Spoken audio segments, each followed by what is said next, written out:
Thank you. So I assume that most people here know that tune, right? If you don't, that is a tune called "Witness One Hope" by a UK hip hop artist called Manuva. Right. So the hip hop event was June the 10th this year. The reason I know that is because I had just come off a 2-day bender.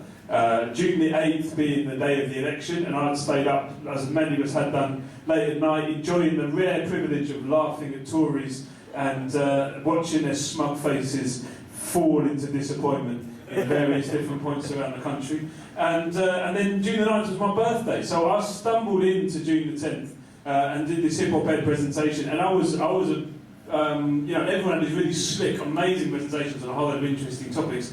And I did my thing. I'm going to do something similar. I can't remember what I did at the time, obviously, but I'm going to do something similar to what I did then. And I was amazed that people really seemed to give me good feedback. There was a lot of good feedback from it, so I'm hoping it goes all right today. So so what I'm going to talk about is Lyrix Organix and a guy called William Blake, right? And madness. So you also, I imagine most of you have heard of the guy William Blake. Now, what's interesting? Now, I don't know any evidence. I haven't got any evidence that Lyrix Organix was ever read much William Blake or anything, but there's an interesting links between them. Okay, so they're both South London poets with a kind of revolutionary politics based on a sort of Christianity revolution, and also there's a touch of madness about both of them, really. And so I'm going to try and explore some of those ideas and the links between them, and we'll see how we get on. All right? So bear with me. So also, I'm technologically inept, so as you may have noticed, so we'll see how we get on. So Richard, on his first album, he writes this line. He says, I walk a thin line between sane and deranged, and it's all Chris." All right. So that's his method.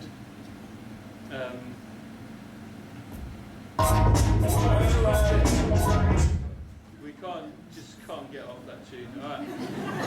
Which is actually quite appropriate because Lyrix Organix, I think, is very well known for that one tune, right? And in fact, he's done 6 albums. And he has, every time he does a show, he has to turn up and he has to do Witness, and he's always, and last time I saw him, he was just like, he does it obviously as the last encore of the 2 encores. He's like, I don't know why you guys want this encore thing, and he does it, but it's more of it. So, but William Blake has this famous line where he says, "Madman I have been called, fool they call thee, I wonder which they envy, thee or me." Alright, so there's sort of both of them kind of reveling in this idea of madness as the method, alright? And that's one of the things that links them together. This is a famous line by William Blake. He says, "I must create my own system or be enslaved by another man's." And this is, both of them emerge as part of the scene. William Blake's one of the romantic poets, but he's very different, really, from Keats and Shelley and Wordsworth and all those people. And Lyrix Organix was definitely part of a certain wave of UK hip-hop that a lot of UK hip-hop waves reaches a kind of crest and promises something and then dies away again, right? And Lyrix Organix kind of struggled on beyond that, still going, still releasing albums, but as everyone, and other people have sort of from that time are kind of fallen away, or other scenes have come along, and there's, but both of them are a very unique and sort of distinctive way of doing things, and it's to do with this idea of creating your own system, rather than being enslaved by another man's. So he says, that's from the Witness video. "I do my zing way, ain't nothing else I know." Right? Even in that line, he's kind of made up this word zing. So he was, so basically people know him, I think, from his second album called "Run Come Save Me." And I'm feeling that the key to that album, "Run Come Save Me," is not Witness, which is one of the singles, but this one. Let's see if this works. Nighttime bars and sleep minded and valid. Cause I just can't do valley with no vampire block. As you can tell, I'm from a basic start. I get vexed, I wanna beat the bar with a pork chop. Offbeat, lost the kid, can't find it. Representation of the spit in the grip. The devil on my shoulder keep telling me shit. The shit constantly got me feeling like I'm losing my grip. What's on in my head? I try to fight back the hate. I look into the mirror, see the face of my mistake. Should've really be here, should've really exist. Should've taken these drugs, should've get so pissed. I dedicate this to the tip of the cool. Getting drunk, playing rock on a styrofoam. The zone of coasters, coasting far. Pissing in a bottle while I'm driving in the car. Laugh a loud rap, do you dig my niche? Toki tune up on the pints of peas. Craft next out, you know we bout to bout. Yeah, the major hope in the time of deep down please. Feeling the feeling of, knowing the feeling and loving the feeling cause it feels so best. Posse young crew, them up and jump on tricks. Each and every time I catch a style like this. Draw the law, draw the law, draw the law, draw the law, draw the law, draw the law, draw the law, draw the law,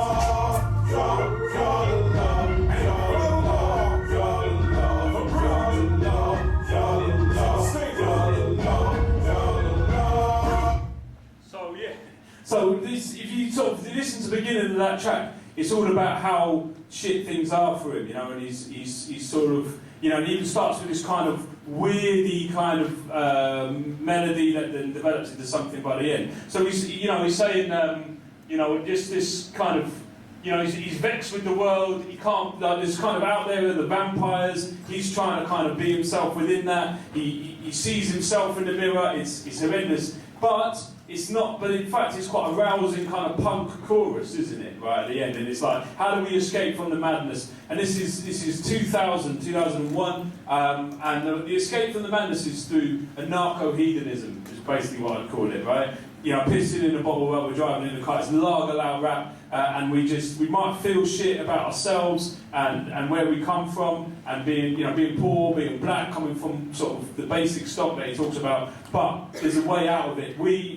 The posse and crew, we're in the car and we have and we found an escape through anarcho-hedonism, and that is still within the continuum of the festival scene, of the rave scene, that brought that kind of liberation. I mean, many people have credited the rave scene with all kinds of things like ending football hooliganism, because it's quite credible people who are saying that people called football hooligans were suddenly found a more entertaining way of spending their weekends than just bashing each other up, which was to go into a field and take pills, right? And found love through it, right? So obviously the rave scene got shut down and whatever, and actually now anarcho-hedonism just looks a bit indulgent. But there was, if anyone goes to festivals now, a lot of them have become very much like a boutique, and that's the word they love a lot, package, for very rich, privileged elite who can work very hard in the weeks, earning lots of money, and go out on the weekends and get really messed up in a field and then come back again having learned absolutely nothing about themselves. That's that's my opinion anyway. So where does he get that from, right? So he says, I danced with hippie chicks more madder than Lizzie. I don't know what he means by that. I could never understand all the hoorah fuss until my drink got spiked with a spoon of moon dance. Dancing into the night, into the day, ridding my soul of all the soul decay. Singing yippee-yah-yay, tribal flashback, back to square one. I don't want to live until I'm dying to die. All right? So he is there, this is son of a Pentecostal preacher, guy from Berkson, and he's in this festival field with a load of middle-class hippies, and he's coming together being like, look at this, all right? And in fact, there's actually, so what that does, so that album that, a lot of people came across that album before they knew about the album before. He had sort of had a little bit of success with Brand New Second Hand, which was his first album, which led to him being able to drop this one, which was sort of the one that gave him all the success. And this is a little bit about his method. In an interview with this website, it says, "I'm enjoying my whole catalogue. Sometimes I think I might be disappearing on my own arse, because I listen to the old album and think, well, that was really quite good, But it's not just that he's disappearing up his own arse. What he's actually doing is he's creating his own system lest he be enslaved by another man's. And if you don't buy that, we don't want to be on that one. Why did that come there? I think it's a slide at 27. That's just give you a little taste of what's coming. Probably won't be able to get through all of that. This one. So he said, so one of the first albums was a track called Soul Decay, alright? If you remember that line, he says, ridding my soul of all the soul decay, singing yippee-yah-yay. This is what he said in the first album. These streets are tipped with mad clicks, looking for that, this is the chorus, looking for that raise. It don't really matter how these clicks get paid, because we're living in the days of ill soul decay. Loose it from your body, yippee-yah. Okay? And he's literally done that. He's taken this the soul decay of society around him, and he's finding himself in that field, in that festival, loosing it from his body, and the yippee-yah becomes a triumphant yippee-yah-yay. Right? So it's a deliberate reference back to what he's done before. Okay, very Blakean. And why is he doing this? So this was a remix. So the whole topic was remix, and everyone gave this amazing presentation. So I'm surprised you would say mine stood out particularly. But he said this. You know, what's my method? He said it's all just sound system culture. As original as we are, we're just copying what the original guys really did. Cool Herc, Grandmaster Kaz, Brizzy B, all those earlier generation guys. But my music was never supposed to ape what came out of Brooklyn or anywhere else. It was supposed to be its own nasty little mutant. So his method of copying, and the album, the first album, is called Brand New Second Hand. All right? It is in itself an explanation of the method of hip hop, which is to no one's creating anything new. They're creating. I think I've got this. There's a line that Darren gave me, which I can't remember now. But it's the idea, isn't it, that nothing is new. It's all a remix, and but you create something new by bringing together things from before. So what he's not copying any particular artist. He's copying the method, and the method is copying, right? And creating like that, right? So of remixing, of sampling, of taking other tracks and making something new. So that's the nasty little movement. Interestingly, that phrase led me to a thing by a guy called A. Sivanandan, a theorist. He's quite an old guy now, but he set up the sort of Institute of Race Relations. In fact, he led a Marxist revolution within the Institute of Race Relations. And it was probably one of the world's only successful Marxist revolutions. It was within an institute, and it's still going today. There's about 12 people who work there. But it was a successful, it's now run with the Marxist principles. So, what Sivanandan said is that new circuits of imperialism, he said this in 1990, have led to a species of mutant capitalism that has to consume its own environment to survive. So we have on one side a capitalism and a kind of a system that is constantly consuming its own products to feed back, and in the process destroying the world. Literally just digging up the fossil fuels and destroying the forests that give the planet life in order to just keep building and keep growing, because capitalism has this strange desire to continue to grow. And then at the same time you have hip-hop doing something very similar, but the other way, but opposite, right? So using the same tools of taking of copying, of rehashing, you know, and making it their own. And in fact, in mainstream culture, what you will see is pop stars who cannot invent anything. They have to just copy what's gone before. And somewhere, and you'll have to work it out yourselves, there is a difference, I feel, between the original artists who create something distinctive out of what's gone before, and those people who are just taking other people's culture and copying it. It's a long debate. We don't have time for that. So he started off as a very, I think one of the, you know, really one of the sort of foremost left-wing poets of in Britain, really. Here's an example of that from Juggle Team's Proper.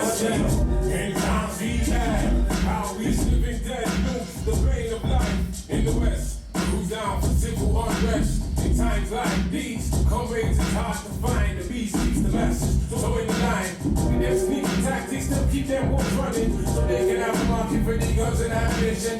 Keep the first word in a stagnant position. Looking for money, treat aid from IMF. We don't seem too keen to write off the third world debt, cause they profit from holding it down. Soon there be no dollars, no years, no pounds, just madness. Michael Chips and high-tech war, and only because the beast wants to gain control of each and every mind, body, spirit, and soul. So that's the kind of position he comes out with in that first album, moving into a second album that's full of upbeat energy, not entirely, some weirdness within it, darkness, but a kind of positive belief that change is possible, all right? Despite the darkness. Now this leads me to William Blake, all right? So William Blake, that's That's one of the pages from his book. So William Blake had developed a method of printing that hadn't been done before. This is how someone explained it. A method of relief etching that he called illuminated painting. This made it possible to print both the text of his poems and the images that he created to illustrate them from the same copper plate in an engraver's rolling press. This is how William Blake explained his method. I was in a printing house in hell and saw the method in which knowledge is transmitted from generation to generation. In the first chamber was a dragon man, and then he goes through, there's various other things that he meets in different chambers. And he gets to the fourth chamber where lions of flaming fire raging around and melting the metals into living fluid.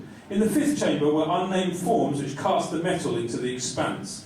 Okay? That's what he believes that he's doing when he's etching with acid on metal. Okay? So that was his method. Just as Brand New Second Hand is a method and also is doing the method in itself. Because Brand New Second Hand is a track by Bob Marley, which is actually a kind of diss track for a woman who's been around a bit in a slightly misogynistic way, and it just says she's a brand new second hand. Roots Manuva takes that line and says, look, actually this is something different, this is my method, this is what I do, I make brand new second hand things. And for Blake, the method of printing was part of the whole form, right?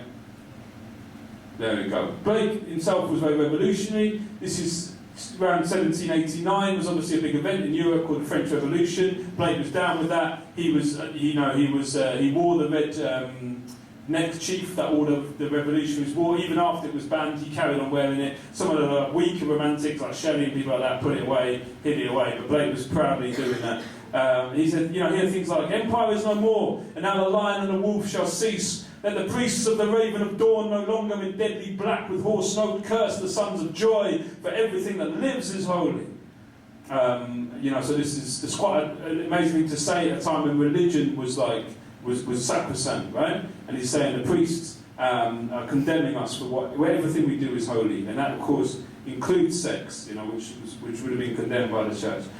He says, "As all men are alike, though infinitely various, so all religions have one source. The true man is the source, he being the poetic genius." So he's rejected this idea that Christianity is the only true religion, and all these kind of things have made him revolutionary in his own way. Completely ignored by most people at the time. But both of them are very eccentric. I found this description by T.S. Eliot, poet and notorious anti-Semite, of William Blake. So he said that his philosophy, like his visions, like his insight, like his technique, was his own. And accordingly, he was inclined to attach more importance to it than an artist should. This is what makes him eccentric and makes him inclined to formlessness. And I think that's really interesting, because I would say exactly the same thing in Roots Manuva. You could apply that to him and you would find the same thing, that kind of eccentric and inclination to formlessness. For example, his first album. "She says my eyes then is red and I need to go and fix up my head. Honey, my head is fixed. I'm getting deep with my purpose, synchronizing with the mystics of cosmic energy." Right? So he's like, yeah, I might look like I'm mad, but I'm just doing my thing, right? Okay? I might just look like I'm some stoned, rambling poet. And so Roots Manuva as well. But I'm also, I'm actually doing that. But also look at how it works. It starts with a sort of classic rhyme, my eyes then is red, I need to go clean up my head. Honey, my head is fixed. I'm getting deep with my purpose, synchronising with the mystics of cosmic energy. He's just abandoned rhyme, he's abandoned the rhythm, he just does his own thing, right? Inclination to formlessness.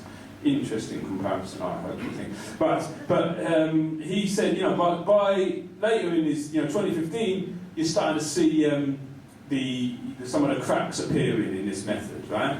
He says, "I'm out there having seances with the spirits who want me to say something to this plane.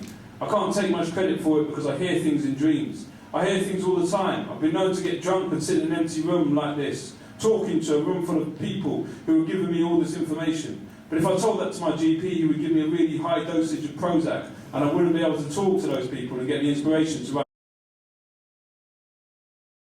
If I don't have my team around me, I could easily get locked up any minute." So that's and indeed he said, like he said in the first quote I gave you, "I walked a thin line between sane and deranged, and it's all Chris." But actually that thin line started to get a bit less Chris, and it started to fall into something more problematic, you know. And we knew that for people who know, around that time he used to turn up at shows, he would make a mess of his shows. I remember seeing him doing a DJ set and he completely messed up and he sort of stopped and was like, it's all gone higgledy-piggledy. And indeed his life did go a bit higgledy-piggledy. He drops an album, he sort of loses the plot a little bit, you know. And similarly, Blake said something very similar, right? He said that this is a letter to his friend Flaxman, who's also his patron. And this is a few things that happened in his life, but he ends by saying, and my angels have told that seeing such visions I could not subsist on the earth. But my conjunction with Flaxman, who knows to forgive nervous fears. So he's like flattering the guy who's patronising, giving him money to write his poems, but he's also admitting to the fact that that method of seeing visions and getting your poetry through that is actually a very dangerous mental state to be in. Alright? How are we doing for time? So you're not going to get any of the answers, I'm afraid. But he did, you know, so basically I'm trying to suggest, it got to the point where he's even saying that madness might have been a setup, like he's paranoid about the fact that he's paranoid, that someone might have set him up to be paranoid, these kind of lines coming out by 2008. And some people said that Awfully Deep, so basically there's some opinion on Roots Believers, he dropped 2 great albums and then he just he did Awfully Deep, which was expected to be this great success and wasn't really, and partly because it deals very explicitly with mental illness, and also because it loses some of that political directness. It's sort of streams of consciousness, it's rambling, it's more of a seance talking to the spirits than it is talking to reality sometimes. It was reviewed at the time, it said his retreat from street rap relevance to navel-gazing experimentation. And similarly, really, like after the French Revolution, after the fade of the French Revolution and the terror came in, he kind of got disenchanted and he started creating these really long books with a whole load of made-up gods and made-up names. They're very hard to follow, and it was described like that. You know, that he's become a mystic with a harsh understanding of the world in which he was forced to live, in which he knew himself to be a rebel, in which he felt himself a prisoner.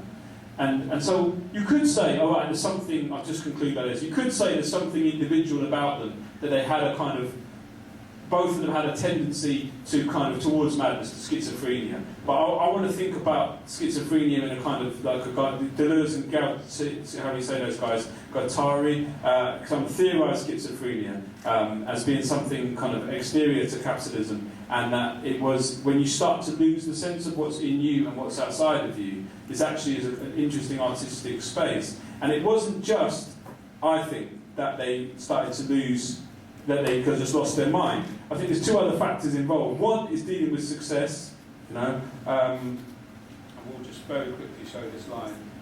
He says, success has been a shock to me. This is after Awfully Deep came out. It feels weird to do shows like Jules Holland, go on national TV singing about pissing in a bottle while driving in a car. My girlfriend's family and my family were watching it. They're hearing what I'm rapping about for the first time. What does Rodney do for a living? This? Can't he sing about something a bit more nice? So it's like suddenly you're out of the hip-hop scene which has accepted you and you're into the mainstream, and it becomes a very difficult place to keep your sanity and to keep yourself.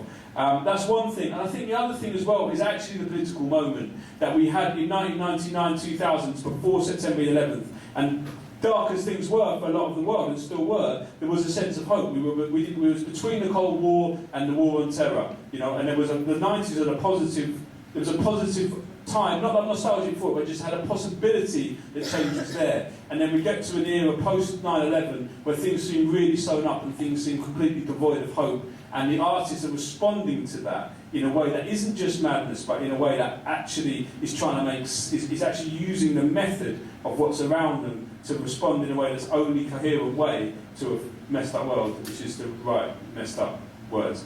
Okay, that was a kind of brief version of that. Thank you for listening to Saturday Night Lecture.